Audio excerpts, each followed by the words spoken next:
আসসালামু আলাইকুম প্রিয় দর্শক। নবী এবং অলিগণ গায়েব জানে কিনা এ বিষয়ে কোরআন আমাদের কি বলে? আল্লাহ রাব্বুল আলামিন কোরআনে মাজিদে বলেছেন, কুল লা ইয়ালামু মান ফিস সামাওয়াতি ওয়াল আরদিল গায়বা ইল্লাল্লাহ। নবী বলে দিন, আকাশসমূহ এবং এই জমিনে যারা আছে তারা কেহই গায়েব জানে না। গায়েব একমাত্র যিনি জানেন তিনি হচ্ছেন আল্লাহ রাব্বুল আলামিন। এই আয়াত থেকে আমরা পরিষ্কার বুঝতে পারি যে পৃথিবীতে ভালো খারাপ, জিন, মানুষ এবং নবী অলি কেউই গায়েব জানে না। আসমানের ফেরেশতারাও গায়েব জানে না। একমাত্র যিনি গায়েব জানেন আল্লাহ রাব্বুল আলামিন।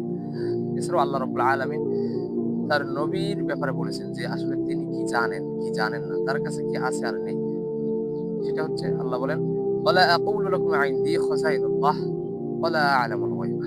নবী বলে দিন, আমি তোমাদেরকে বলি না যে আমি নবী মুহাম্মদ সাল্লাল্লাহু আলাইহি ওয়াসাল্লামের কাছে আল্লাহ রাব্বুল আলামিনের ধনভাণ্ডার আছে। আর আমি তো গায়েবও জানি না।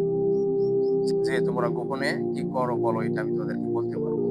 বরং আমি যা করি ও বলি তা তো হচ্ছে আল্লাহ রাব্বুল আলামিনের ওহী। আসলে আমি নবী গায়েব জানি না। তা প্রিয় বন্ধুগণ, তাহলে নবী ওলি কোন মানুষ কোন সৃষ্টি গায়েব জানে না। এটাই আমরা কোরআন থেকে পরিষ্কার জানতে পারি। এরপরও যারা বলে যে নবীগণ ওলিগণ গায়েব জানে, আমাদের পরিষ্কার রূপে মনে রাখতে হবে এই বিশ্বাস যার আছে সে কখনো মুমিন হতে পারে না। কেননা এই বিশ্বাস সরাসরি কোরআনে মাজিদের সাথে সাংঘর্ষিক। আল্লাহ রাব্বুল আলামিন আমাদেরকে সঠিক জ্ঞান দান করুন। জানা অজানা বর্তমান ভবিষ্যতের সব বিপদ থেকে নিরাপদে রাখুন। আমিন।